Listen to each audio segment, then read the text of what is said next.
Good morning, Gail. Good morning, Paul. I always enjoy being on with you. Well, thank you. Nice talking to you as well. I've been seeing promos for, it seems like a year, for this new Halle Berry show, which is finally going to debut this week. It's called Extant, which sounds like a horrible title for a TV show. Well, you have Halle Berry. You don't really need a great title. I think the promos that you've seen have given too much away. Yeah, because we already know that she's an astronaut. Going to have an alien child, right? Right, that she was alone in space for 13 months and came home, and she's pregnant. Yeah. I thought it was going to be terrible. It's not terrible. I think it's really pretty good. You know I'm fascinated by it. I plan to keep watching it. Really? Yes. Okay. She's Halle Berry, for one thing. She's amazing. Yeah, but she also made a Catwoman movie that sucked. So the fact that she's in it doesn't automatically make it great. This is a step up from Catwoman. So is the show essentially going to be a mystery about how did she possibly get pregnant while she was away from Earth for 13 months? Is that the whole show? They begin to explain that really quickly. And I'm not going to make the same mistake NBC did and give away too much, but we immediately learn that she's back. She's trying to fit back in with her family, including her small child that she's been away from for a very long time. And then the pregnancy really throws her for a loop. We flash back over and over to what happened in the space capsule, where she was accompanied by a computer with a human voice. So there might be that. Ooh. But then we also learn of something very surprising and exciting about her family. Okay, I'm not gonna. Yes. I'm not gonna keep asking you too many questions about it. Right, because it really needs to be. People really need to watch the first hour and be surprised the way I was. Okay, I do have to ask one question though. Yes, and that is, at any point, I know you're not allowed to say this word on talk radio in America, but at any point when she finds out she's having an alien baby, does anybody say the word abortion?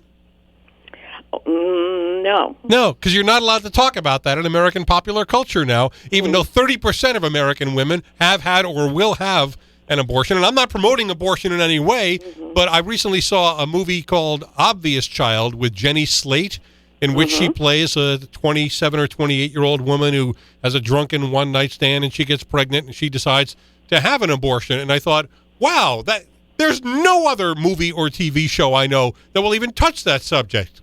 And here's a TV show about a woman who has an alien growing inside of her, and they don't even bring it up.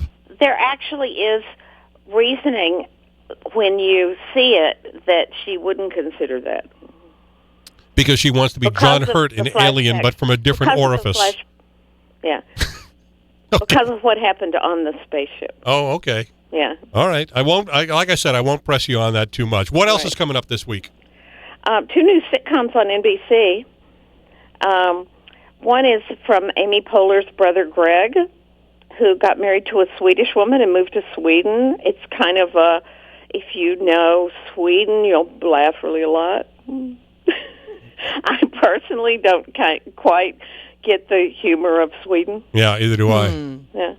It's not terrible. Neither actually is Working the Ingalls, which stars Andrea Martin as the mother of a family that starts up a law firm, even though only one of them's a lawyer. I love Andrea Martin. Me too. I haven't seen her in so long. Yeah, she's been doing a lot of Broadway. I thought it was going to be terrible, and it's really not. It doesn't have a laugh track, and I think that makes the show 50% better just to start with. Yeah, I agree. Yeah. Now, there was a time, as you know, Gail, that if you put a new show on in the summer, it was a network trying to burn it off because it wasn't going to do well the rest of the year. Is that no longer true because they've gone to year-long programming?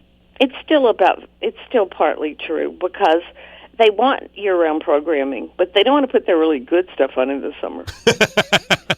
but they will put more eccentric stuff on in the summer, which is not really a bad thing. Yeah. I'll note that Seinfeld started in the summer. I'll note that this radio station puts me on in the summer. What does that mean about me? Are they trying to burn you up? I think it's the second time around for that concept. Right.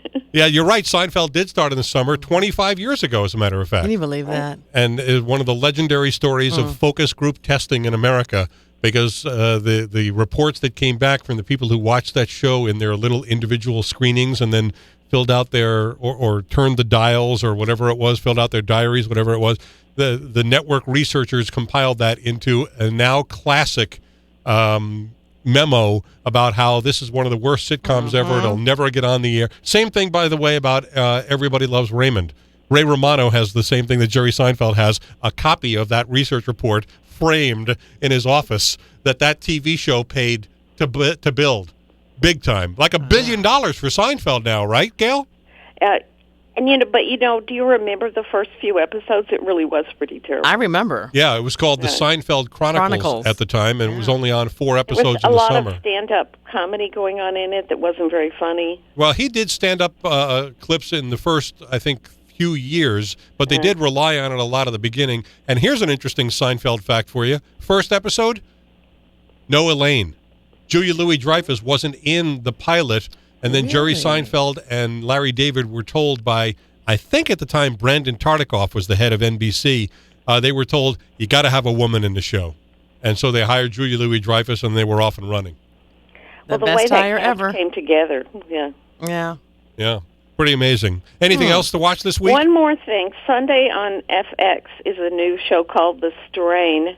How do you feel about gory stuff? Not so much. Really gory, gross body stuff. No, thanks.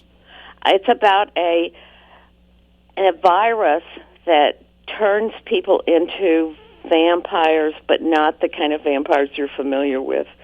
Really, really creepy, flesh-eating worms going into your eyes, vampires. Those seem to be popular now, though. The kind of the vampire / gory. Isn't that kind of in now, Gail? Vampires. These aren't sexy vampires. Sadly, they're more. It's more like a cross between The Walking Dead and science fiction. I keep waiting for the show where vampires show up and hand out chocolate. That's that's the show. Maybe I just want that in real life. Or I don't hand know. out money. I don't know. Hey, one other thing about Sunday. Isn't this the Sunday that Masters of Sex is coming back on Showtime? Masters of Sex is coming back, and I love that show. I've seen the first 2 episodes of the new season, and it's really great. Good. I was a fan of that show. I'm really looking forward to it.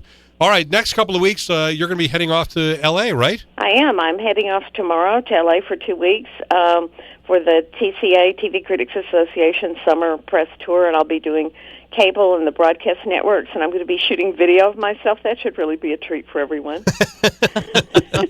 Gail Pennington's selfies. Look for them on STLTODAY.com and in the St. Louis Post-Dispatch. And I'm actually doing a Masters of Sex set visit, so that should be fun. You're doing a what? Masters of Sex set visit. Yeah. I'm going to just leave that where it is. I know. I hope I get to meet Ulysses. Oh, wow. I bet you don't videotape that. Oh, not going to happen. Thanks, Gail. That's Gail Pennington from the St. Louis Post-Dispatch here on McGraw in the Morning with Paul Harris and Kelly Jackson.